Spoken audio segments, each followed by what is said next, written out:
Ok. Pero yo le voy a decir madame. Salud. Muy bien. Prefiero. Muy bien. Salud, Salud Pedro. y pesetas. Sí. En agüita nomás tenemos aquí. Muy bien me parece, porque esto está muy difícil. Estábamos ¿Cómo han hablando de estado que ustedes? la vida ¿Cómo? está muy difícil. Les voy a mandar un sticker de lo difícil que se pone la vida después del Me kinder. parece. Oye, Y además, Antes que entremos tuvimos que leer el capítulo 5, que tiene una cantidad de nombres nunca vista. Terrible, terrible. Va a haber prueba, ¿ah? Va a haber prueba sobre Sí. todo. Mata a yo sobre Diomedes. todo, como los profesores de castellano en el colegio, voy a preguntar de qué color eran las sandalias de Pándaro. Pándaro. Pobre Pándaro. Me dio pena Pándaro. Pero antes que entremos en materia, el día jueves, tú tienes una lectura. En La la lectura sí, 50, que no lleva 50. cuenta. O Así es. 50 de 5 veces 10. En la Chascona. el En año la son Chascona. A mí me gustaría acompañarte en esa oportunidad. Mi pregunta es, ¿hay que reservar, hay que hacer algo, hay que conectarse a Te voy a algo? responder en alemán. Ich weiß es nicht. Yo voy a mandar Du el- bist, yo voy a du mandar- bist nicht. Mira, Ich voy a weiß es mandar nicht. aquí. No Voy a entendí, no mandar sabiendo en el- nada. Pero, mira, yo creo que eso es el F-2, entrada liberada. Entrée libérée, Acabo free, de mandar free entrance, El y todas esas flyer, cosas. Flyer, o sea, ya no el que son. cabe, cabe. Mira, vamos a hacer una aclaración sobre la palabra flyer. Flyer. Flyer es una palabra que es una traducción de un invento francés que son les feuilles volantes, u hojas volantes, que en castellano se llamaban simplemente volantes. Y la gracia que tenían es que volaban. Eran unos papeles que se tiraban antes, en un principio, desde globos aerostáticos sobre la ciudad. Volaban los globos y botaban estos papeles en el aire que caían sobre la ciudad. Cuando yo era niño, eso lo hacían los aviones. Pasaban unos aviones a baja altura y tiraban estos volantes. Sí. Y También ahora se llaman panfletos. no es lo mismo el Panfleto. panfleto, no es lo mismo el panfleto que el volante. Estamos precisos en el uso del idioma castellano. Depende del tipo, Tienen depende otro del tipo de destinatario. propaganda. Tienen otro Claro. Depende del tipo destinatario. de propaganda. Pamphlet es en realidad es un pasquín, es una suerte como de... Es una publicación. La hoja volante es un anuncio. Hoja volante. Pedro, ¿y tú vas a leer poesías tuyas? Voy a leer poesías mías, sí. Que tengo que elegir todavía. Acabo de mandarles la hoja volante. La hoja volante. Te Y ahora acompañaremos, la hoja Pedro. virtual. Ahora se Te llama hoja acompañaremos virtual. y además te vamos a hacer claque por pocas monedas. Pero tendrá que haber monedas. Bueno, Lo veremos. importante, Walter, es que hagas preguntas. Después que presente Pedro, le hagas preguntas. ¿Sí? No, pues palo blanco, sí. Disculpe. Exacto, exacto. La pregunta, sí. Y que vayas con un gorrito como el que asustó al hijo de Héctor. Uno con Un penacho. guagua. Claro. Ustedes, bueno, ¿qué les pareció el canto, qué les pareció el famoso canto quinto y el canto sexto? Tremendo, ¿no? Yo quiero que al final del taller juguemos bachillerato. Para que Todos todos los nombres, pues, utilizando los nombres Sí, de los héroes. nombre de troyano, nombre de argivo, aqueo o dana. Pero, a ver, nosotros habíamos quedado, ¿no es cierto?, en el capítulo cuarto, como le gustaba decir. ¿A quién le gustaba decir capítulo? A ti te gustaba. No, yo ya no digo capítulo, digo canto. Canto. Ya. Canto. Habíamos quedado, ¿no es cierto?, en el canto cuarto, en que nos iban a hablar en la próxima, iba a empezar nuestro querido amigo Diomedes, ¿cierto?, a arrasar con los troyanos, ¿no? Y habíamos quedado en realidad en que habían, por alguna razón, los aqueos comenzaban, ¿no es cierto?, a no querer luchar, ¿no es cierto?, y comienza Agamenón a gritar, ¿no es cierto?, Mm. y a arengar a sus tropas, y las tropas, ¿no es cierto?, van adelante y entra Menelao en la lucha, y Menelao, que va como el gran campeón, es herido, ¿no es cierto?, en este cuento en el encuentro, digamos, con Paris, ¿no es cierto? Ahí queda herido y de alguna manera pareciera ser que las huestes, eh, aquellas, ¿no es cierto?, quedan un poco descabezadas, ¿no? Y vuelven después porque van las diosas, ¿no es cierto?, bajan a insuflar, digamos, este espíritu maravilloso del guerrero, ¿no? Eh, y también, bueno, lo que quería decir, ¿no?, es que vemos que frente a esta situación, ¿no es cierto?, que no se, que no se resuelve en el fondo, ¿no? Porque esta lucha entre, este combate singular entre Paris y Menelao debiese haber resuelto, ¿no? Y no resuelve. ¿M? No No resuelve. resuelve precisamente porque hay una intervención de una diosa y hay dos intervenciones de dioses, ¿no es cierto? Por una Sí. parte está Afrodita, que saca, ¿no es cierto?, a Paris y se lo lleva lejos, ¿no? Es decir, anula una parte del acuerdo, y por otra está, ¿no es cierto?, Atenea, que insufla a este guerrero, ¿no es cierto?, que es Pándaro, ¿no?, a que dispare la flecha contra Menelao, ¿no? Es decir, son los dioses, de acuerdo a lo que tenemos hasta ahora, pareciera ser que son los dioses los que están empeñados en que la guerra se haga, ¿no? Pareciera ser que Sí. son los dioses los que están empeñados, y específicamente Hera, ¿no es cierto?, la que está empeñada en que definitivamente Troya desaparezca, Troya sea borrada del mapa. ¿M? Mm, mm. Hera tiene una ira tremenda, desatada contra los troyanos, y en esta ira está siendo secundada por Atenea, ¿no? Y de una manera bien extraña, porque en realidad, si uno se fija bien, ¿no es cierto?, los troyanos y los griegos comparten los mismos dioses. Atenea, ¿no es cierto?, en el canto quinto, en el canto sexto, que Atenea tiene un templo, que Héctor pide que le vayan a dejar un peplo, ¿no es cierto?, a Atenea y que le hagan sacrificios a ver si Atenea Exacto. se dulcifica, ¿no es cierto?, a ver si Atenea los protege finalmente, ¿no? Pero aquí parece ser que el problema central, ¿no?, lo que lleva a la guerra, ¿no?, es la ira de Hera. Es Hera la que insiste, ¿no es cierto?, en que se retome el combate. Hay algo en ella que no parece perdonar, ¿no es cierto?, a los troyanos. Hay algo que definitivamente no les puede perdonar. Habría que hacerse una pregunta, ¿no? ¿Cuál sería la razón por la cual Hera no quiere perdonar esto?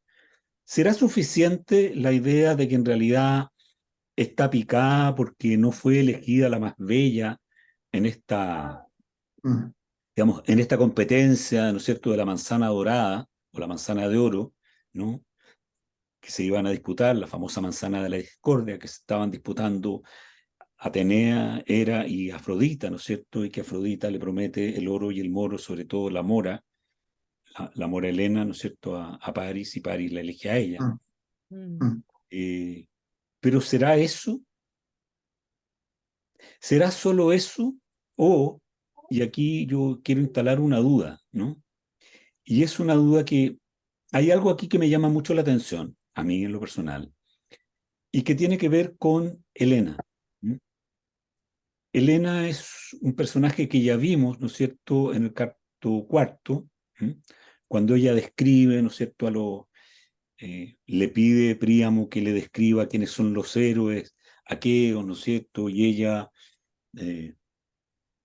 va describiendo, los va mostrando, y además Príamo le hace sentir, ¿no es cierto?, Helena, que él no tiene ningún rencor con ella porque son los dioses los que han puesto esto y no es ella la culpable, ¿no es cierto?, de esta guerra. ¿M? Tampoco pone la atención en Paris, ¿no? Pero hay ahí un tema, ¿no es cierto?, Y es que Helena es en realidad, tanto en la mitología propiamente tal, que está inserta, digamos, en la Ilíada, es hija de Zeus, ¿no? O sea, es medio hermana, ¿no es cierto?, de Atenea, por ponerlo de alguna manera, ¿no? O sea, es fruto de alguna infidelidad de Zeus, ¿no? Y ya sabemos, ¿no?, y tenemos muy bien y muy claro que Hera, como diosa, es una diosa muy vengativa. Ella persiguió, ¿no es cierto?, a Heracles, hijo de otro adulterio de Zeus, ¿no es cierto?, Sí. al punto de enloquecerlo al final, ¿no? Enloquecerlo hasta hacerlo matar a sus propios hijos, ¿no? En un rapto de locura, ¿no?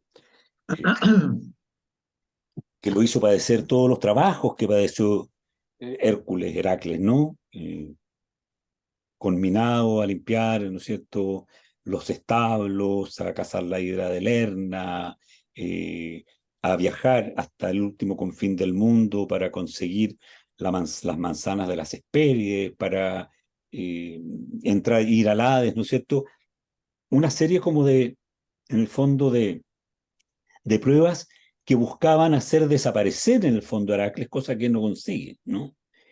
Y me da la sensación, y lo planteo aquí como un punto, ¿no?, a pensar, porque me voy a explicar dentro de poco por qué quiero poner el punto, ¿no? Da la sensación de que quisiera vengarse a través de Troya, vengarse de Helena. ¿Mm? Es con Helena el problema, aparentemente, de ella. No, no tanto con los troyanos son un instrumento, ¿no? Punto 2. Tanto Helena como Hera, creo que yo les anunciaba en la clase anterior, o les dije en la reunión anterior, ¿cierto?, que eran deidades aparentemente prehelénicas, deidades de la tierra, digamos, ¿no? Hera y Helena, y la sumaba yo también a Demeter, que es una deidad también de la tierra, del cultivo de la tierra, es decir, son deidades aparentemente pelágicas, prehelénicas, ¿no es cierto?, y que aparentemente tenían una sociedad mucho más centrada en la mater que en el pater, digamos, ¿no? Era una sociedad menos patriarcal, no me atrevería a decir matriarcal, pero menos patriarcal que las sociedades indoeuropeas. A propósito de ese comentario sobre los indoeuropeos, que nuestro querido Walter nos mandó esos mapas, ¿no es cierto?, que ustedes vieron, ¿no?, de la difusión del universo indoeuropeo a través de la lengua, ¿no? Pero que igual habla en el fondo de una expansión territorial, ¿no?, de un cierto pueblo porque una lengua y un pueblo son más o menos homologables, ¿no?, en cierto sentido. Eso por una parte. Y por otra, lo pongo porque finalmente en el canto quinto hay algo que es muy interesante y que a mí, desde mi punto de vista, creo que yo no le había puesto atención. Al volver a leerlo, vuelvo a poner atención, y es que comienza a aparecer, a pesar de todo lo que yo he dicho en algún otro minuto, me doy cuenta de que hay ciertos atisbos ya de que Zeus empieza a aparecer no como un padre, no como un dios absolutamente arbitrario y caprichoso, ¿no?, sino que también de alguna manera intenta poner algún cierto orden sin lograrlo, ¿no? Es decir, hay aquí aparentemente detrás, me parece, ¿no?, una discusión, si pudiéramos ponerlo así, acerca de la organización de las divinidades, ¿no? Y aquí nos enfrentamos en el canto, ya no me acuerdo si es el canto quinto o el sexto, ¿no es cierto?, en que aparece este Zeus encolerizado con Ares, ¿no?, que es la barbaridad misma, ¿no?, que no tiene límites, que hace finalmente cualquier cosa, ¿no?, y que está destruyendo y destruyendo y que no se contiene con nada.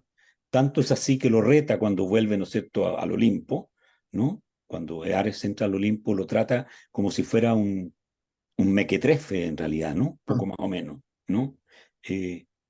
Algo pasa ¿no? Porque también, ¿no es cierto?, en el enfrentamiento de Diomedes, ya no me acuerdo si España, yo también tengo una confusión con los nombres, no crean que no.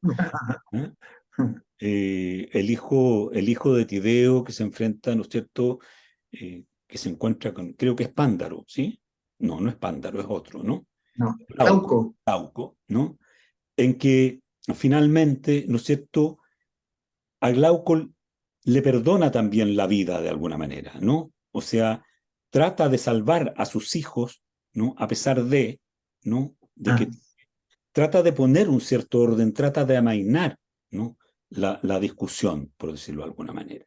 Eh, Francisca, tú querías decir algo.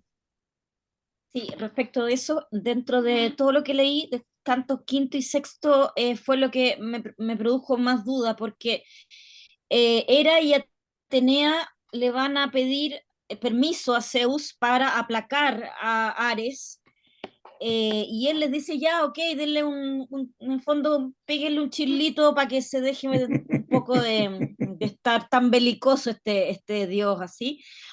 Pero 2 capítulos antes le había prometido a Tetis que los troyanos se iban a vengar de los aqueos, y entonces como que Zeus, esa ambivalencia de que un día digo que sí y otro día le digo a la otra hija que a la esposa le digo una cosa, a la amante le digo otra, a la hija le doy en el gusto, como que, no sé, o sea, es como... eh, parecen mandar más las mujeres, me insisto, parecen mandar más las mujeres que este Zeus, que ya sabemos. Hay un comentario de Zeus al respecto, ¿no? Lo anotaste, Francisca, ¿no? Algo que dice con respecto a las mujeres, cómo es difícil, digamos, ¿ah? Porque tú tienes más mal carácter que tu madre, que era, le dice, ¿no? O sea, hay que consentirte de alguna manera porque tú tienes más mal carácter que... ¿Mm? A eso me refería, ¿no? Es decir, yo creo que en ese sentido tienes algo de razón, pero creo que al mismo tiempo hay como un concepto de que la guerra parece que es un poco inútil. A Zeus no le va ni le viene mucho la guerra. ¿Mm? Sergio. Sí. No, a mí una de las cosas que como que me impresiona es que esta es como la época en que los dioses y los hombres están conviviendo palmo a palmo, digamos. O sea, es como la época en que el hombre vive con los dioses, viven con los dioses, o sea, los dioses se involucran, se aparecen de distintas maneras, transfiguran, y en esta relación los dioses se exponen también, porque encuentro tan sorprendente que puedan los hombres herir a los dioses, o sea, una cosa que es como muy rara, como tú como hombre vas a poder herir a un dios, entonces es curioso y yo creo que hay una parte de esto que tiene que ver con que muchos de los héroes que mencionan ahí hay como una genealogía, digamos, de los héroes. Uno podría seguir un poco viendo quiénes son los héroes, que todos tienen algún tipo de parentesco con los dioses, algunos más cercanos, otros más lejanos.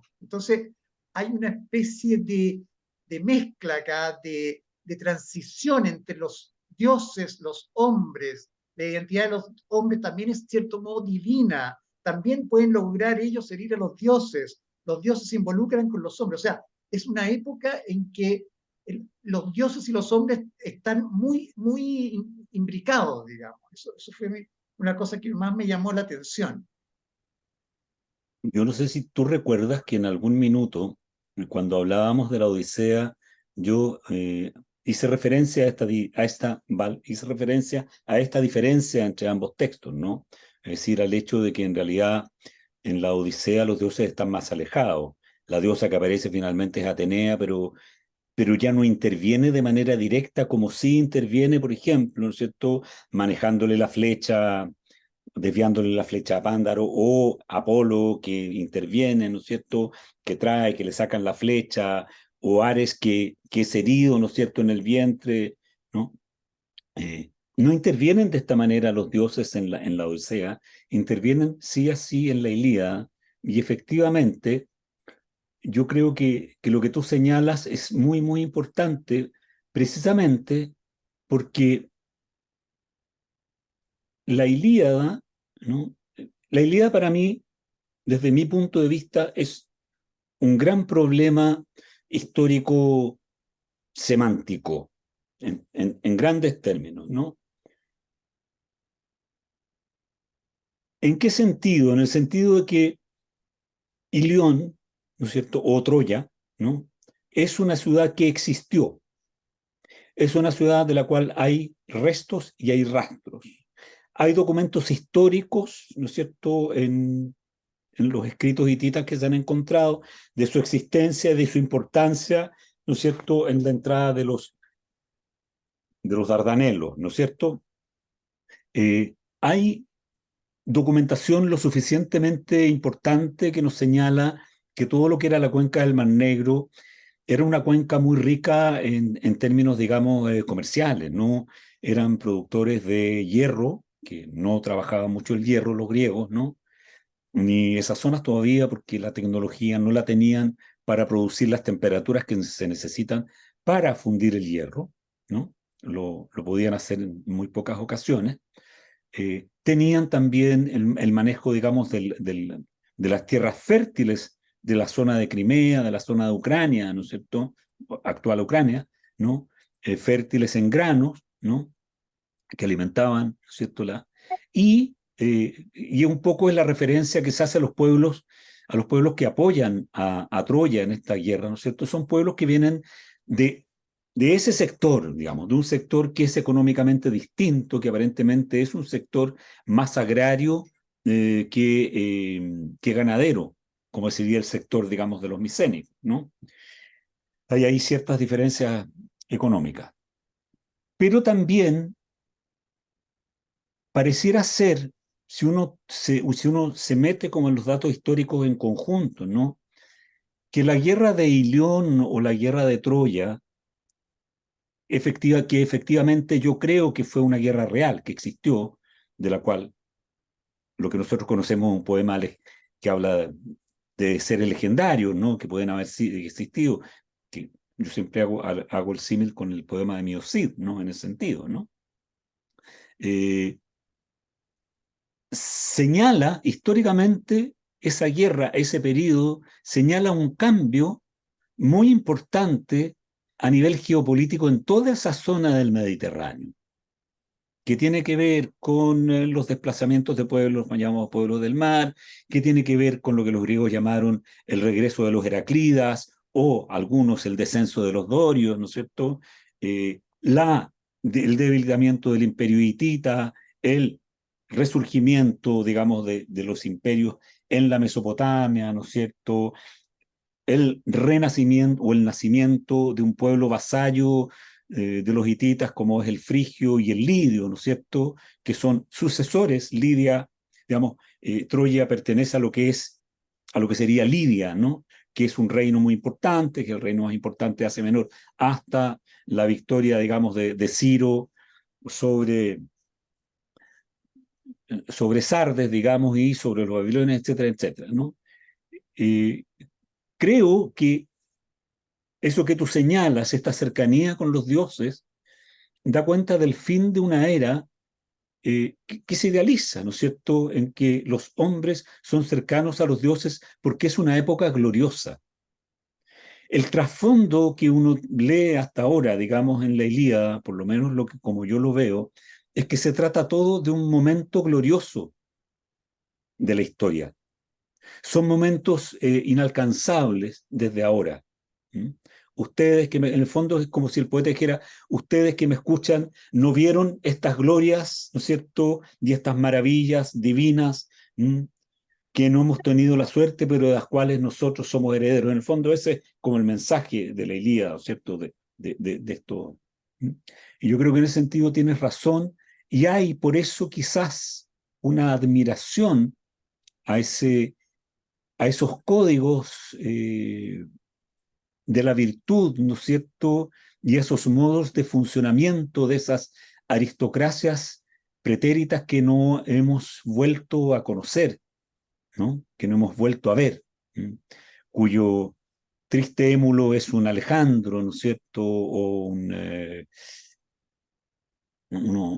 Ptolomeo, ¿no es cierto?, de Egipto, ¿no? O alguien así, ¿no? O, no sé, en última instancia, un Adriano, un Trajano, un Augusto, un César, ¿no? Pero son glorias que no hemos vuelto a ver, ¿no? Y yo creo que en ese sentido es normal asociar a todo ese universo con dioses. Es un universo perdido. Hesíodo ya lo señala, ¿no? En los trabajos y los días cuando habla de las edades del mundo y habla de la época gloriosa en que los hombres se sentaban a la mesa con los dioses, que es esa época. ¿Mm? Eso quería decir, don Walter. Perdonen que me haya alargado, ¿eh? Pero... No, nada, decir que estuve en un matrimonio ahora en el sur y dentro de las cosas que muchas veces he estado en estos matrimonios donde hay una lectura de San Pablo, de la epístola de San Pablo, a los Corintios, que es una lectura típica de los matrimonios. Yo dije, los Corintios deben ser de Corinto. Y efectivamente, pues San Pablo estaba viviendo como en las islas entre Anatolia y Grecia, ¿no es cierto?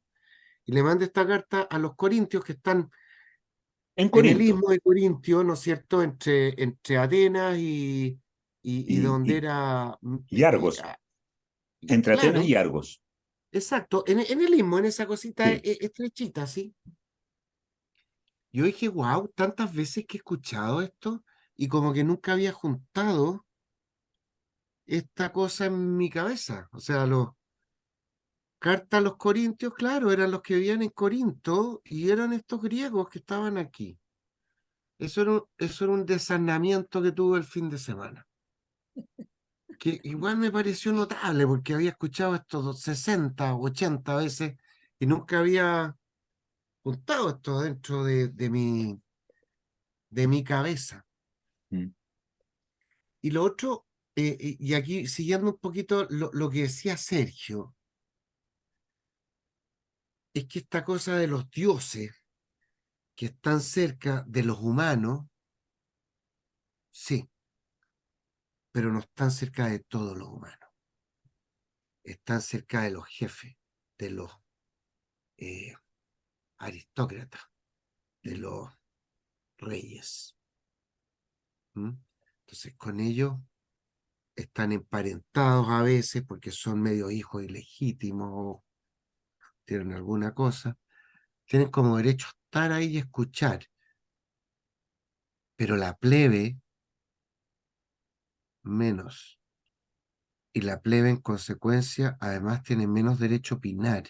Y lo vimos la semana anterior, cuando Odiseo, que yo me resisto a decirle Ulises, Muy bien, me parece. cuando Odiseo, ¿no es cierto?, maltrata a nuestro... En la Tercites. Tercites. No lo voy a porque olvidar nunca. Tercites no es aristócrata, no tiene parentesco, no es hijo de ningún cisne, con ninguna diosa, con nada. Entonces, cuando Tercites opina, hay que demolerlo. Eso quería ¿Te decir. trae alguna reminiscencia? Voy a hacerte un comentario. Me trae la reminiscencia en la Odisea con los pretendientes de Penélope también. Sí. ¿Y por qué ellos debían tener ese final tan sangriento? Porque no se merecían pretenderla a ella. Natalia. Sí, yo quiero irme a otro lado y es que a mí me pareció muy bonito el contraste entre los dos cantos, en el sentido que el canto quinto es un canto muy guerrero, ¿no? Que está centrado en todo lo que han dicho acá los compañeros. A mí, como no me gusta la guerra, son cantos que si no fuera por la belleza poética del modo en que está escrito, me costaría mucho leerlo. Lo que me salva es eso, ¿no? Pero lo que me parece muy lindo es como este juego que hace, vamos a llamarle Homero, entre el aspecto público y privado en que se puede mirar la guerra, ¿no? O sea, en el primero está este espejo entre los dioses y los hombres, y en el segundo, que para mí es uno de los cantos más lindos de la Ilíada, con este vínculo entre Héctor y Andrómaca, que son una pareja que a mí siempre me ha fascinado, donde ella lo llama a la conciencia privada, por así decirlo, ¿no es cierto? Me vas a dejar a mí y a tu hijo, ¿no? ¿Y qué sentido tiene ir a todo esto si perdemos el amor, si perdemos la familia, ¿no? Entonces, me parece que ese contraste entre los dos aspectos de la guerra puestos en dos cantos seguidos es precioso, ¿no? Y él, Héctor, el hijo amado además de Príamo, y el contraste con su hermano Paris, que es flan, digamos, como sin ninguna consistencia. ¿Qué culpa tienen los flanes? No, ninguna. ¿No? Y él que le muestra que a pesar de que le hace tanto sentido su ruego, pero no solo es que se deba a, digamos, a la patria, sino que al terror de que si no ella puede ser esclavizada por los invasores, ¿no? O sea que también tiene que ir a eso, y cuando uno ha leído las Troyanas de Eurípides y sabe lo que viene y que lo va a hacer igual y todo lo que va a pasar con su hijo, que no lo voy a contar, pero que es lo horrendo, entonces uno dice, ¿no? Qué tremendo todo lo que viene y toda la frivolidad, digamos, de Helena y de Paris. Entonces, es como toda la arbitrariedad de los dioses puesta al lado de estos dos personajes que tienen como otro, no sé cómo llamarlo, pero otra dimensión en el discurso, ¿no? Entonces, ese contraste a mí me parece que es súper interesante, como lo que significa entrar en una guerra y lo que va a ser el horror de esa guerra, el horror individual, lo que va a significar la cautividad de las mujeres, el cautiverio, la violación, el rapto, que sabemos que va a venir. Entonces, eso. Ya, antes de pasarle Muy la... triste el canto. Sí. Sí. Yo antes de pasarle la palabra a Natalia, perdóname, Nati. Sí, no, era Sí. súper breve mi intervención igual, pero dale. No, sigues, porque me voy a alargar un poquito. Dale, es solo que suscribo cada palabra de la Natalia y el quinto, el canto quinto se me hizo, claro, el quinto se me hizo dificilísimo de leer. Es muy Duro, difícil. así, duro. Iba y volvía, leía, y me retrocedía, no entendía. O sea, no sé si era solo yo o es efectivamente súper ríspido. Y el sexto, me quedé así como absolutamente conmovida con Héctor y Andrómaca y el niñito, que debe tener como la edad de Lucas. Más o menos, sí. Me lo imaginé así. Y también fue como, necesito leer las Troyanas después, así, Es que una yo no maravilla. sabía de eso hasta este taller gran, y la Odisea y ahora, porque efectivamente pues se viene después el tsunami, ¿no? De la invasión. Eso, no me voy a extender más. Mira, yo quiero hacer un alcance respecto a las cosas que han dicho todos, ¿no? En primer lugar, nosotros partimos hablando en la primera sesión de un tema que es un tema relevante a mi juicio en la concepción del hombre griego heroico respecto de sí mismo, ¿no? Y que tiene, y que nosotros llamamos la bella muerte, ¿no? No nosotros, sino que hemos adoptado un nombre que se le puso, ¿no? La bella muerte. Y nosotros nos hemos detenido y hemos visto en la bella muerte, en este canto quinto, hemos visto cómo hay una preocupación, ¿no es cierto?, por recuperar los cadáveres, que no les pase lo que les pasa, que no los maltraten, ¿no es cierto? Hay una preocupación por la bella muerte, ¿no? Pero la bella muerte es un atributo solo, como bien apuntaba Walter, de los aristócratas, de estos vástagos de los dioses, que son en el fondo los que buscan los que buscan vencer a la muerte de esa manera, digamos, para conseguir la inmortalidad de los dioses que ellos no pueden tener, porque siendo vástagos de dioses, no son inmortales, ¿no?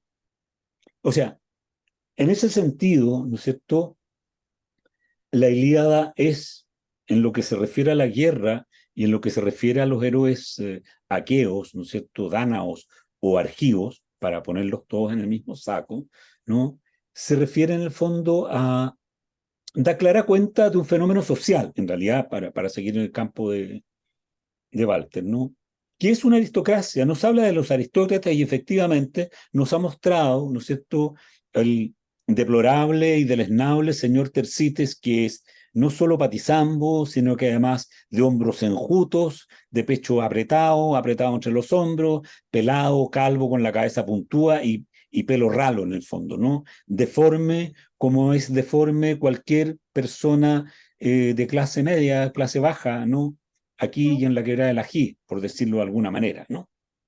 Hay una visión, yo les hacía notar que hay una visión, ¿no es cierto?, muy importante de la belleza, los cabellos rubios, a la postura como un dios, y que sé yo, ¿no es cierto?, tanto que aventuro siempre yo esta posibilidad de que en realidad los conquistadores indoeuropeos hayan sido pocos, pero muy poderosos, y hayan podido efectivamente, digamos, dominar a los pueblos, teniendo estas características, comillas, de arios puros, cierre comillas, ¿no?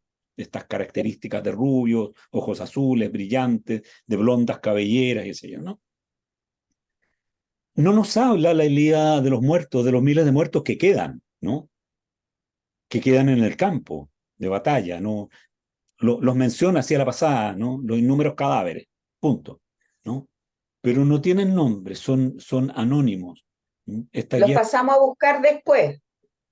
son anónimos absolutos, ¿no? Entonces, el contraste, a mi juicio, con esta escena maravillosa de Andrómaca y Héctor, es también un contraste con un pueblo, el pueblo troyano, que parece tener una relación con su entorno y entre ellos mismos que no es del mismo orden que las relaciones que tienen los aqueos, dánaos o argivos, ¿no?, con su entorno. Ellos no hacen hincapié en ser de origen divino, y a mí me llama mucho la atención, siempre me ha llamado la atención lo que dice Héctor. Héctor le dice a Andrómaca, lo que dice Natalia, el temor, ¿no es cierto?, él va a la guerra por la necesidad de defender a su mujer y a su hijo, y por su amor a sus congéneres, a sus conciudadanos, a su patria, a su ciudad que está siendo atacada. Él se ha visto obligado a ir a la guerra. No es su afán ser un héroe, como sí lo es entre los aqueos. Una gran diferencia. Hay una visión, hay una humanidad, digamos, o un concepto de humanidad en el universo troyano distinto al concepto de humanidad respecto de los aqueos. Los aqueos, en realidad, más que humanos, buscan ser divinos, buscan una divinidad, ¿no? Buscan, de alguna manera, resaltan, ¿no es cierto?, esas familiaridades y esos parentescos con los dioses, ¿no?, alejándose en el fondo de la calidad de humanos. O sea, es bien interesante eso, porque es un discurso que se ha dado a lo largo, digamos, de las monarquías absolutas durante la historia siempre, ¿no? O sea, partamos por los egipcios, sigamos por los babilonios, vayamos a los aztecas, etcétera, ¿no? Vayamos a los incas, y nos vamos a encontrar con que de alguna manera siempre, en cierto sentido, las aristocracias se emparentan con los dioses, ¿no?, como una forma de mantener ciertos estatus, ¿no? Aquí los troyanos no hacen esa distinción, ¿no? Es cierto que el poeta no nos habla del pueblo troyano en general, pero nos da una dimensión de la humanidad de Héctor en ese diálogo, en que su preocupación son los suyos, su mujer, los suyos, su hijo, los suyos Troya. Su temor a ver desaparecida su ciudad. no es un guerrero, él es un guerrero, ha sido obligado a ser un guerrero por necesidad, y ese acto heroico es aún mayor. Eso lo engrandece aún más, creo yo, ¿no? Y yo creo, y aquí me aventuro a una opinión, creo que eso de alguna manera es algo a lo que nos invita a reflexionar Homero, ¿no? Y yo creo que, y voy a insistir en que Homero es Homero y que existe Homero, ¿no? Lejos de toda pelea, que sí la va a haber, ¿no? Que este Homero nos quiere hacer ver que en realidad la humanidad tiene otra posibilidad de ser distinta, que es esa que fue destruida por los aqueos en Troya. Walter. Ya, miren, que a mí me encanta participar en este grupo porque además yo converso esto con mis seres queridos. Entonces, más allá de estos capítulos que nos, o cantos, estos cantos que nos tocan ahora, que nos tocaron ahora, que son cantos de batallas y de luchas y de matanzas.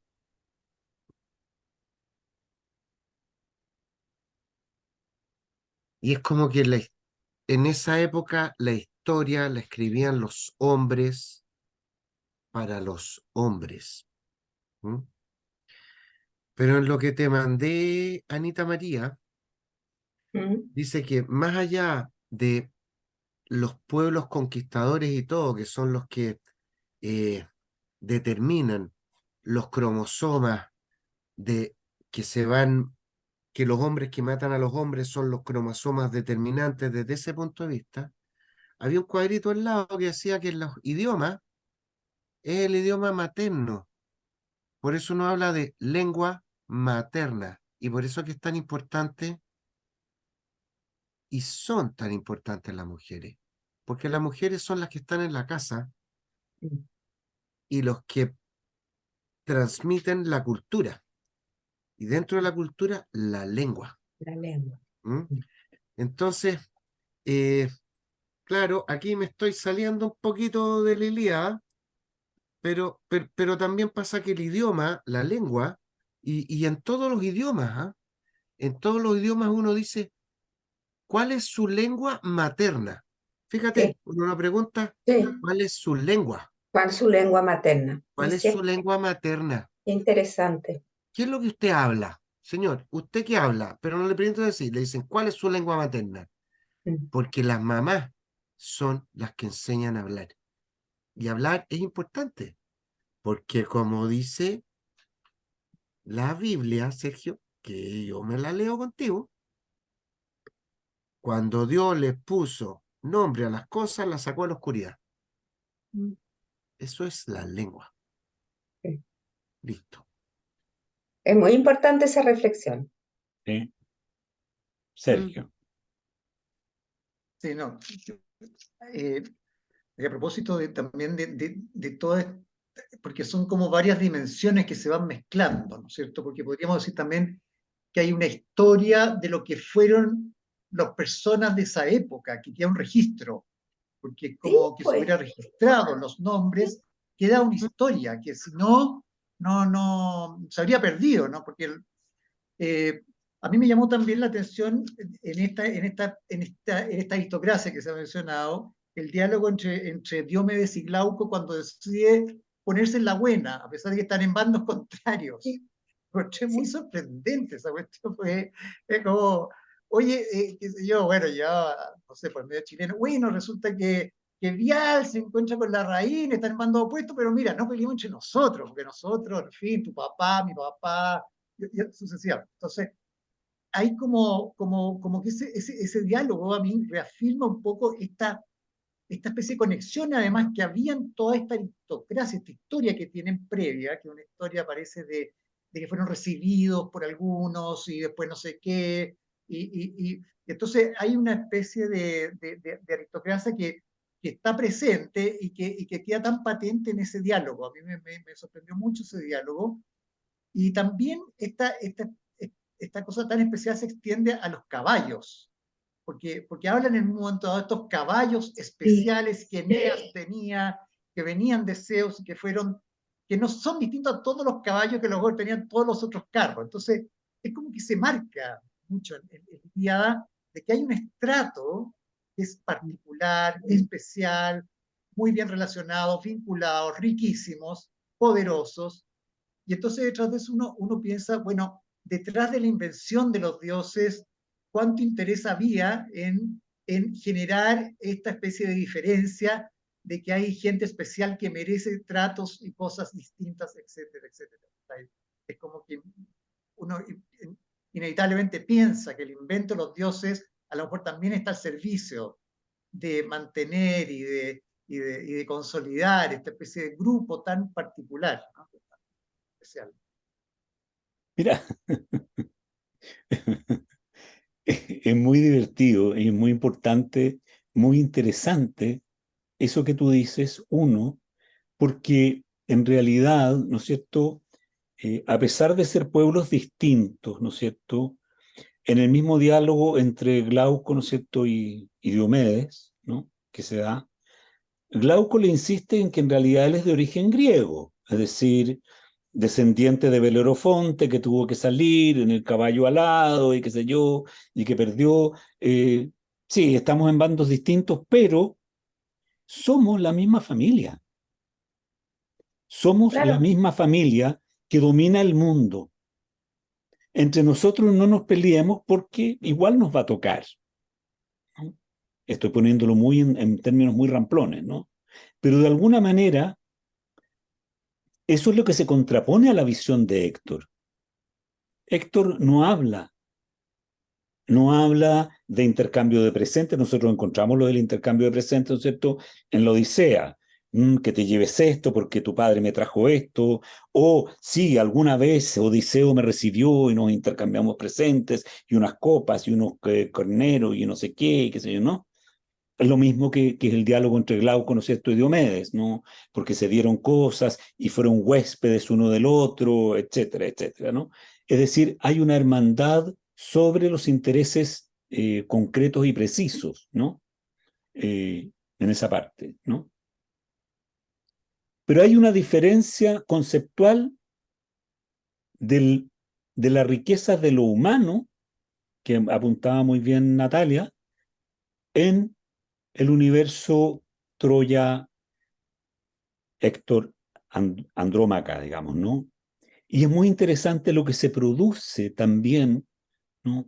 Ese verso mínimo, ese pasaje mínimo en que Héctor se acerca, ¿no es cierto?, a su hijo, y su hijo llora y quiere esconderse y no quiere saber de cascos. Le asusta ese penacho, ¿no? Ese penacho de caballo, ¿no? Que es una cola de caballo, ese penacho de crin que sale, y tiene que dejarlo en el suelo para poder tomarlo en brazos. Es decir, toda esa figura, digamos, no metafórica, nos habla de la no guerra, de lo odiosa que es la guerra. Es del único niño del que nosotros tenemos noción en el poema épico y en los poemas épicos, porque en la Odisea no aparecen niños. La única niña que aparece, si es que es niña, es Nausicaa. Y aquí aparece este niño. Y aparece toda la reflexión de Héctor sobre el niño, sobre el futuro, sobre qué, en el fondo es la pregunta, ¿qué estamos haciendo para nuestro futuro? Y la respuesta de Astyanax o Astyanax, no sé cómo lo tienen traducido ustedes, ¿no? Es frente al casco de guerra, llorar y arrebujarse en el seno de su madre. Es súper decidor como metáfora y como imagen, ¿no? Anita María, ¿estabas tú primero o Natalia? Ya me perdí. Yo lo mío es muy cortito. Un comentario acerca de lo que planteó Sergio de la conversación entre estos dos guerreros, uno de cada bando, Glauco. Diomedes. Me llamó mucho la atención en el texto la forma en que Homero introduce a cada personaje y hace una pequeña biografía de 2 líneas, 3 líneas, de dónde viene. Entonces, eso yo lo conecté con el hecho de que tú has planteado, Pedro, que la Ilíada fue un texto de historia para los griegos, como un texto escolar, como... Disculpen, porque estábamos metidos en las profundidades del amor de Héctor y de Andrómaca, pero yo no podía dejar de mencionarles que me llamó mucho la atención la presentación de cada personaje. Y mira, es bien divertido, ¿eh? Perdona antes de darte la palabra, Nat, pero a mí me hace recordar como las presentaciones en la rancia aristocracia chilense, ¿no? Mira, este es Periquito, oye, es nieto de Francisco y de la Pepa, oye, ¿ah? Ah, qué bien. Tenía Listo. un buen pasar. Ay, bien, listo. Ya sabemos quién es, lo ubicamos en el mapa, es de los nuestros. Nati.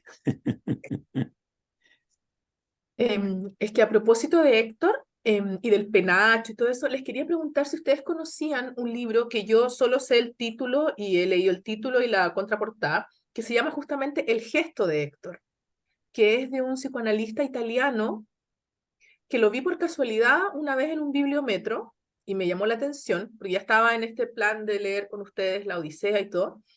Y es un psicoanalista que a partir de la figura y del gesto de Héctor de sacarse el penacho para que el niñito se le pase el miedo, hace como todo un estudio sobre la figura de la paternidad, como a través de arquetipos. Y me pareció súper interesante, pero no lo he leído, entonces quería saber si lo conocían, si tenían alguna referencia. Les voy a mandar el link entonces Manda el link. del libro a ver si les tinca, puede ser Manda el link. una lectura lateral interesante. Y lo otro que les quería comentar, por favor, hablemos del desencanto de Helena, de cómo habla mal de Paris. O sea, es tan gráfica la sensación como, Sí. o sea, creo que todos hemos conocido a personas que se van con el amante y que tiempo después están súper arrepentidos porque lo encuentran un idiota, pero de 7 suelas. O sea, me pareció tan humana esas, como... ¿Sí o no? Es como Bueno, Ana Karenina, pues. Pucha, yo no leí Ana Karenina. Oye, pero lo dice... No, pero es impactante, sobre todo en contraste con Héctor, su familia, su hijo, el penacho, él tiene que irse y todo, y el otro está ahí que hay que ir acarreándolo para el combate que causó todo esto y el sufrimiento a su pueblo, y es un patán, y El hermano Helena, Flan. absolutamente. Es Entonces, es por un favor, patán, es el hablemos de eso. patán, el choricuaco es como, lo voy a decir en buen chilense, es el choricuaco de la fiesta, ¿ah? El que anda en el Ferrari, ¿no? ¿Ah? Se luce pero no sabe hacer nada. ¿Mm? Es interesante porque yo la otra vez hice una referencia a lo que hace Afrodita, ¿no? Que se lleva, ¿no es cierto?, a París, ¿no? Y que tiene que embaucar de nuevo a Helena y decirle, mira, ahí está, ahí está, ahí está, anda a verlo, y ya, y le insufla, digamos, la pasión, pero ella está desencantada, en el fondo, desde la partida, ¿no? Y eso que tú señalas, yo creo que también es importante en la medida en que reafirma una idea, que es la idea que nos da a entender Héctor, en el diálogo de Héctor con Andrómaca, que es el núcleo familiar. El núcleo familiar sustentado en el amor, en la preocupación del uno por el otro, en no diré el cuidado, pero en el sostenerse el uno al otro, ¿no? En la construcción de algo en conjunto, que parece ser que es lo que, ¿no es cierto?, se lamenta Helena cuando mira desde el muro y ve a Menelao. Es decir, chuta, en realidad es como para acordarse de esa película que no sé si ustedes vieron, La chica de rojo, ¿no? En que cuando Bill Wilder está ya a punto de tirarse, dice, pensar que por un calzón rojo yo he perdido todo lo que tenía, ¿no? Como, ¿no? Es un poco como esa visión, ¿no? Es decir, en realidad yo creo que es interesante lo que hace Helena que es un poco un darse cuenta, ¿no? Que no lo logra, el problema de Elena es que no logra materializar ese darse cuenta. En el fondo es un darse cuenta superficial a la larga, porque no lo sabe reparar, porque ella podría haber corrido en un minuto a los brazos de Menelao y le ha dicho, llévame de aquí, me voy. Claramente, Don Walter. No, solamente volver un poquito a los contextos que a veces sirven. Elena Elena Clitemnestra, 2 hermanas se casan con 2 hermanos, Agamenón y Menelao, que también Elena no solamente que se va con Paris o la Rap o como fuere, pero deja 5 niños solo. Es difícil de entender eso. Es más fácil de entender como que esto es un pretexto para una guerra que tiene un significado, trasfondo económico. Esto es una ciudad que está a la salida del Mar Negro, que controla el tráfico del grano, que era lo que comíamos y lo que comemos todavía los humanos. O sea, ahora en la guerra de Ucrania, que se dice Ucrania en español, pero en el mundo le dicen Ucrania, tratan de buscar un arreglo entre Putin y el resto, y el turco ¿cómo se llama? El presidente, que no sé si es presidente o qué es lo que es, de Turquía, Erdogan, para que pueda pasar el grano, que es el grano que come África y Medio Oriente, que es el grano más barato, que el otro está en Canadá. Entonces, hay un trasfondo económico, sin duda, de esta guerra. No hay otra cosa. Lo dicen en el carto 3º y 4º varias veces contra Agamenón, que le dicen que tú eres el más, ¿cómo le dicen? El más,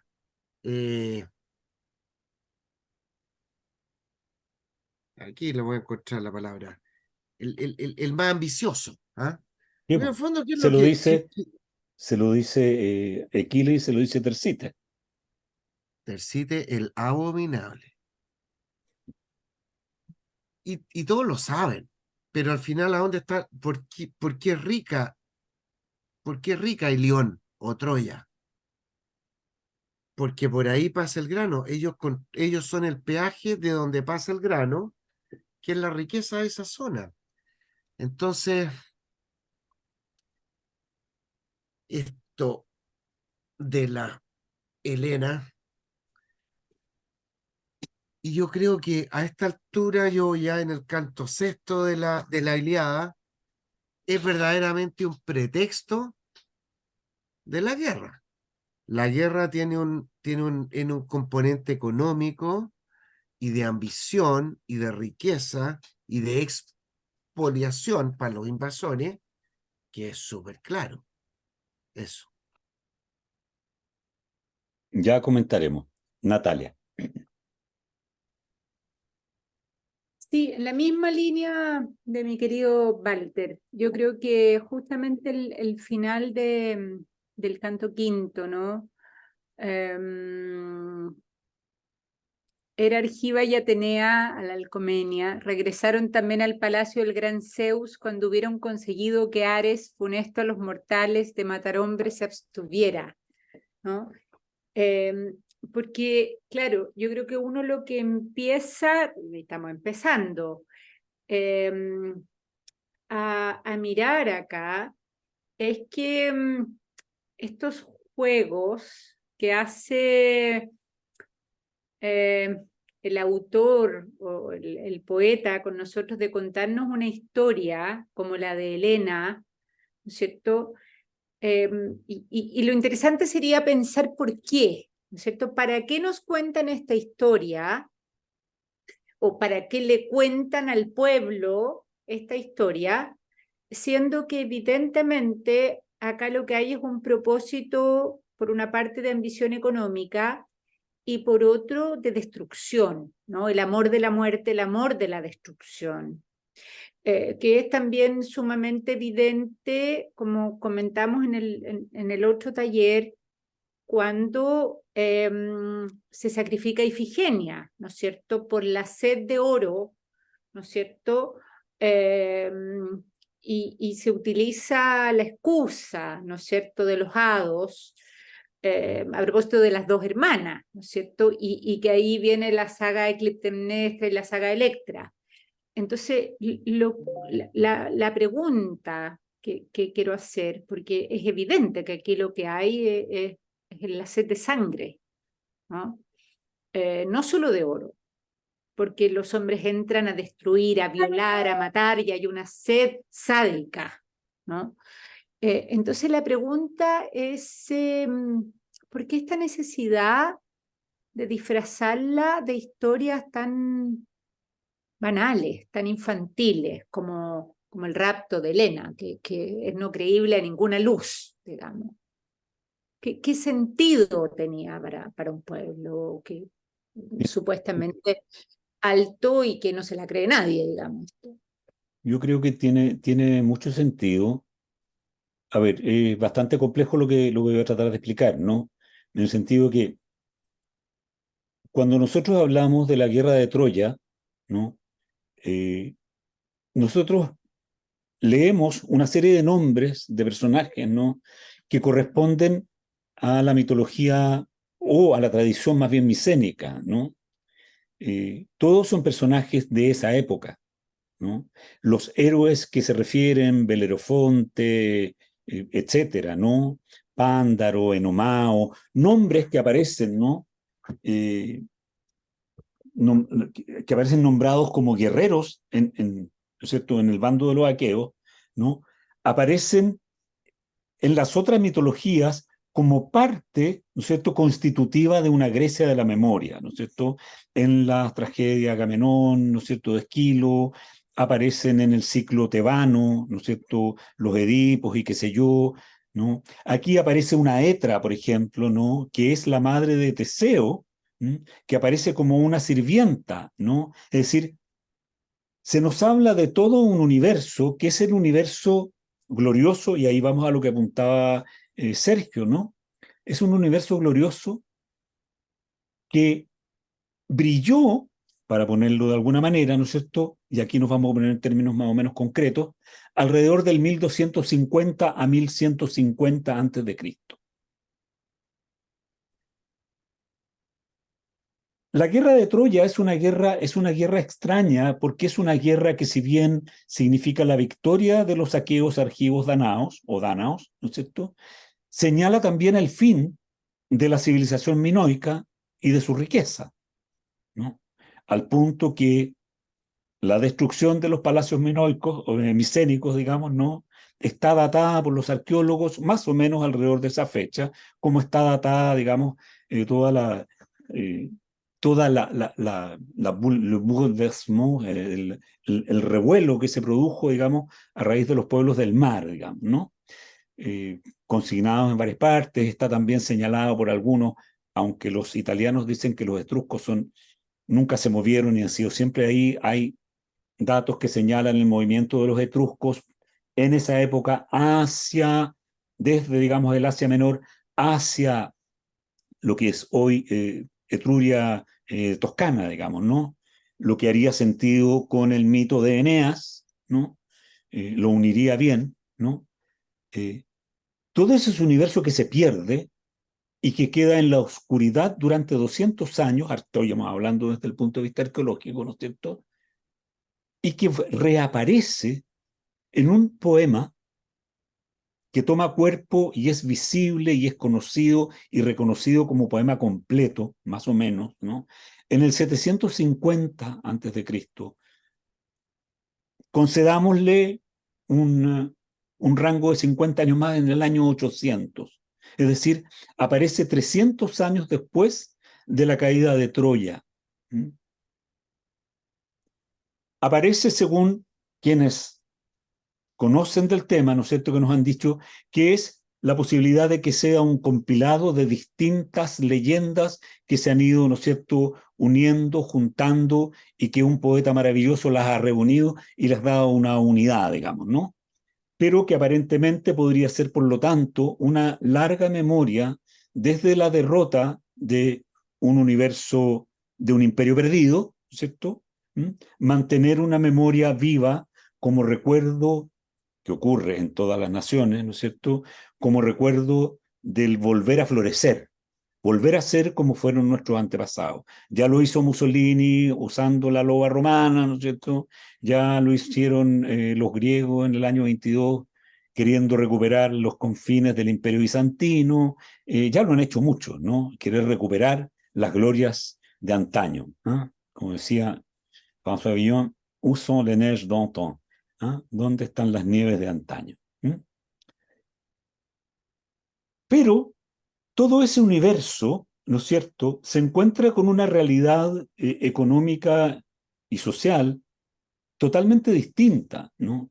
Y es que la reconstrucción de ese espacio que se llama Grecia, en términos de distribución poblacional, digamos, demográfica, ya no permite, no solo no permite la existencia de grandes ciudades alrededor de castillos, como es el caso de Micenas, de Pilos, de Orcómeno, de Tebas, que yo no, sino que pequeñas ciudades-estados conformadas ya por personas que tienen conciencia de ser parte igualitaria de sus otros conciudadanos, por ponerle algún nombre, aunque todavía no tengan conciencia de ciudadanos. Es decir, de partida es una sociedad que se reorganiza con una nueva repartición de tierras, una nueva asignación de tierras, espontánea, sin lugar a dudas, pero que no tiene la concepción de el dominio de tierras que sí tienen los reyes micénicos, ¿no?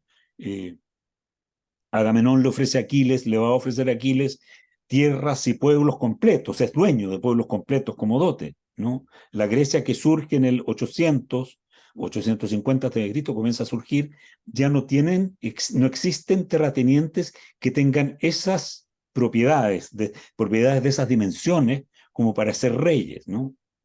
Y además son ciudades que se organizan arquitectónicamente o urbanísticamente de una manera absolutamente contraria a como son las ciudades micénicas.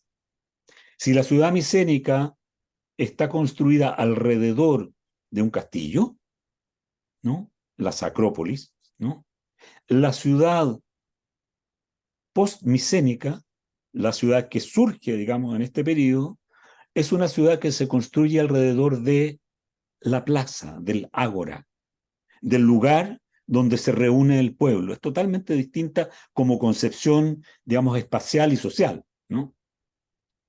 En ese universo aparecen y toman fuerza estos dos poemas épicos fundamentales, ¿no?, que son la Ilíada y la Odisea. La Ilíada, fundamentalmente, que aparece como un texto formador de la conciencia helénica de los griegos, ¿no? Y por eso se le toma como un texto escolar y como un texto histórico, ¿no?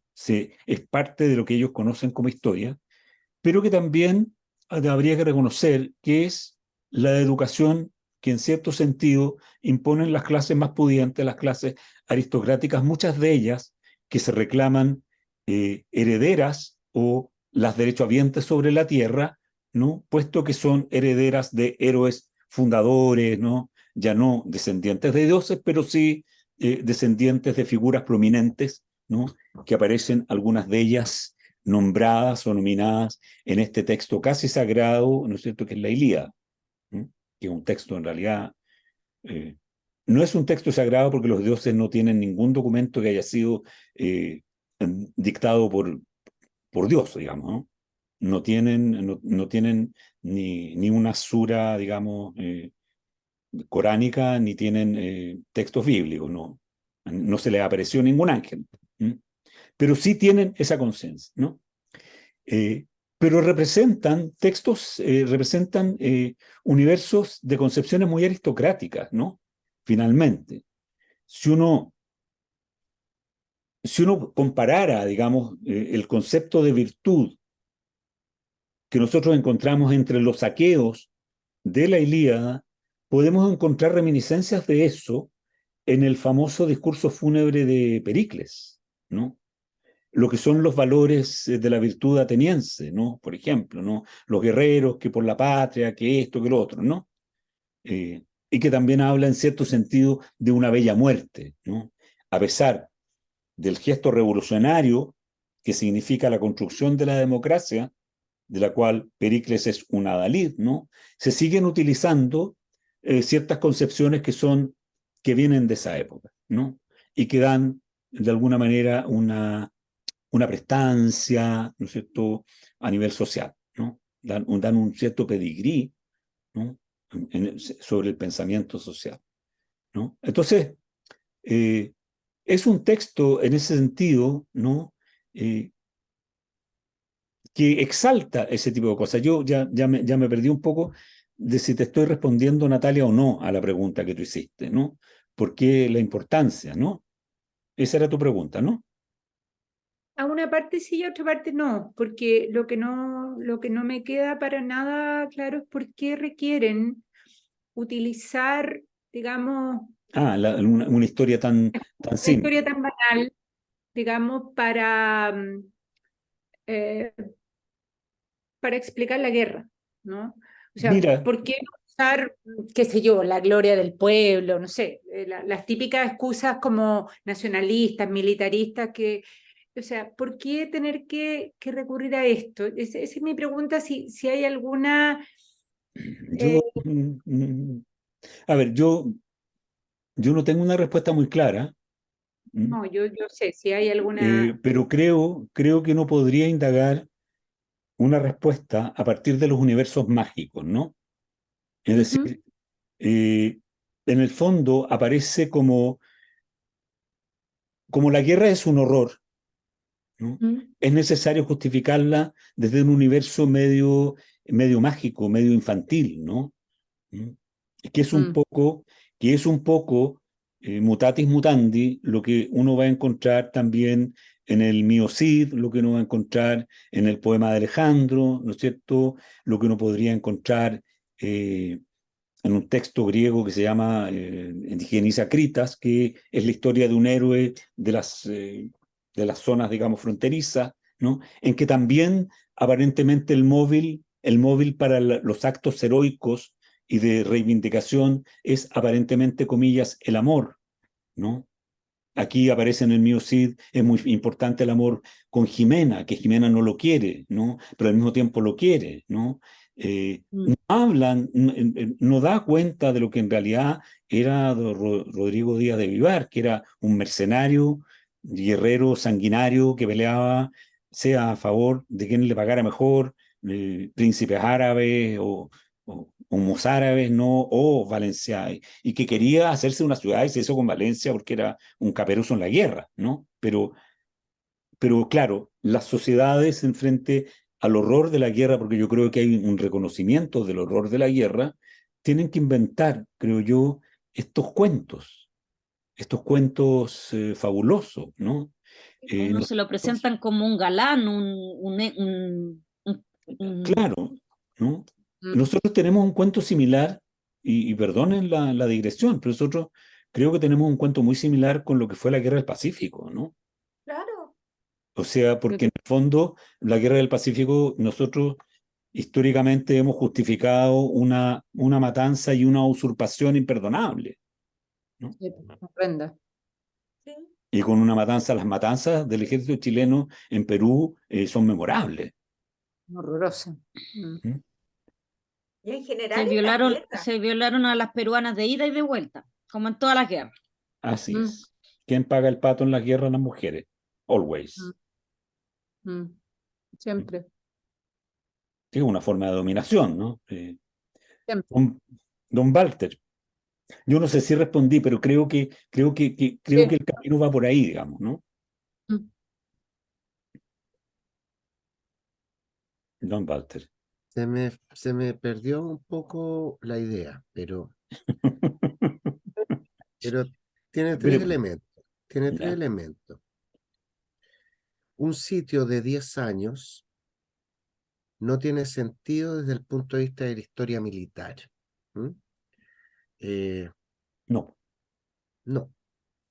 Los otomanos hicieron un sitio de Constantinopla, por ahí un poquito más al norte. El primer sitio duró 1 año y abandonaron. 1 año, no 10, 1 año. Las ciudades en general amuralladas no caen sino hasta que hay maquinaria que es capaz de sobreponerse, ¿no es cierto?, a los muros, como Alejandro, o la, los cañones, ¿no es cierto?, y la pólvora, que fue lo que tuvieron los otomanos en el segundo sitio de Constantinopla, donde salen victoriosos. A la guerra del Pacífico, terrible, espantoso, y también que la historia la cuentan los... Y ahí es interesante el parangón que hace Pedro, ¿ah? La historia la cuentan los victoriosos. Los que ganan. La Ilíada lo cuentan los que ganan, Así los es. que destruyen Troya. Nosotros, Occidente. Yo he leído algunas cosas de la Guerra del Pacífico desde el punto de vista de los peruanos y es súper, súper distinta a lo de nosotros. Sí, pues. Sí. Los textos de historia son distintos. Sí. Sí. Nada, me quedo callado. Mi abuelo fue un gran defensor de los peruanos y los bolivianos.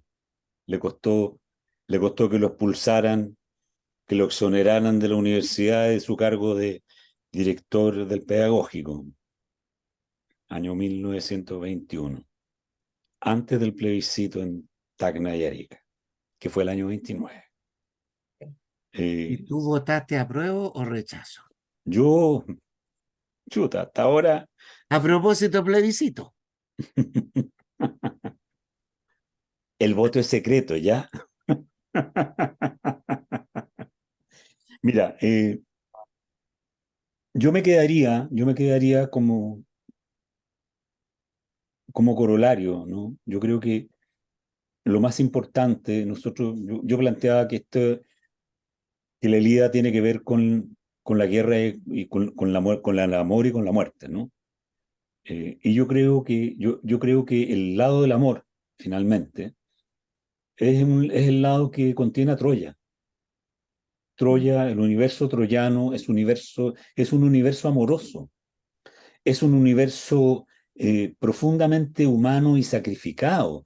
Héctor, ¿no es cierto?, aparece como el gran guerrero, pero no es mejor que Aquiles, es un gran guerrero cuando no está Aquiles, porque él no es guerrero de profesión, él es un amante de su tierra, ¿no? Quiere defender a su tierra, ¿no? En los textos que vienen más adelante vamos a ver a Héctor, ¿no? Cómo brilla en realidad, ¿no? Y bueno, ustedes se habrán fijado muy bien cómo nos pinta, ¿no es cierto?, Homero a Odiseo, ¿no? En que hay un momento en que lo trata muy mal, ¿no? Le pone un epíteto deplorable, ¿no? Es decir, sí, fecundo en ardides, pero un tal por cual, digamos, ¿no? Finalmente alguien sin honor, en el fondo. Nos habla de alguien que no tiene honor, ¿no?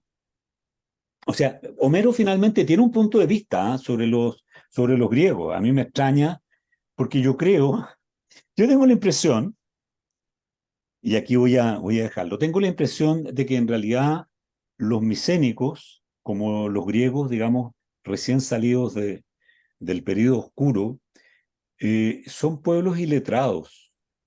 Es un pueblo iletrado, ¿no? Es un pueblo inculto. Es un pueblo que está centrado únicamente en los bienes materiales, ¿no? Que no cultiva otras propiedades del espíritu salvo la guerra, ¿no es cierto? El dominio de hombres, ¿no? y la virtud en la pelea y el saber conducir, digamos, la asamblea de los iguales, ¿no? Pero más allá de que en algún minuto nosotros nos encontramos con Demodocos, ¿no es cierto?, en la Odisea, que canta, ¿no es cierto?, un poema, canta las glorias, otra vez Demodocos, digamos, las glorias de Ulises, y ahí Ulises se reconoce, se pone a llorar, ¿no es cierto? Nos vamos a encontrar en algún minuto también con que en la Ilíada también alguien canta, ¿no? Y canta algunas historias. Pero son todas las historias que se cuentan, son historias heroicas, son historias de guerra, son historias de ese orden, ¿no? Entonces, yo creo que es normal que nosotros nos encontremos con una sociedad griega que se mira a sí misma, ¿no? De como grandiosa, como heroica, me recuerda mucho a cómo es nuestra aristocracia inculta nacional, ¿eh? Debo decirlo, ¿no? Los campanudos, los chagaví. Aristocracia entre comillas. No creas, no creas, el mayorazgo de los Larraín es muy importante, te va a pasar un libro después. En que no hay, en que el fenómeno cultura, el fenómeno del pensamiento es un fenómeno ajeno, ¿no? Grecia en realidad crece y comienza su grandeza, si es que podemos hablar de ello, ¿no? Fundamentalmente cuando comienza el pensamiento. O sea, cuando nos encontramos con una poesía que no es la poesía heroica, una poesía de Arquíloco, de Safo, ¿no? De Tirteo, ¿no? Porque otros poetas son como Píndaro, que escribe muy bonito, pero son adoradores de la guerra y de las virtudes, digamos, clásicas en el sentido, ¿no? No, creo que la gran cuestión de Homero es ponernos en la mirada, llamar la atención sobre la existencia de una profundidad humana como la de Héctor y como la que vamos a encontrar al final, digamos, en el último canto de la Ilíada, que también no quiero adelantar, no quiero spoilear, digamos, pero que es muy importante. Hay una dimensión humana que comienza a aparecer, que va más allá de esta cosa heroica y guerrera. Preguntas, comentarios, disturbios. Solamente para el jueves, ¿cómo lo hacemos para ir a verte recitar, Pedro? Yo les voy a mandar al equipo, al chat, ¿m? Al que no es un shaft, sino que un chat, le voy a mandar la hoja volante, el volante.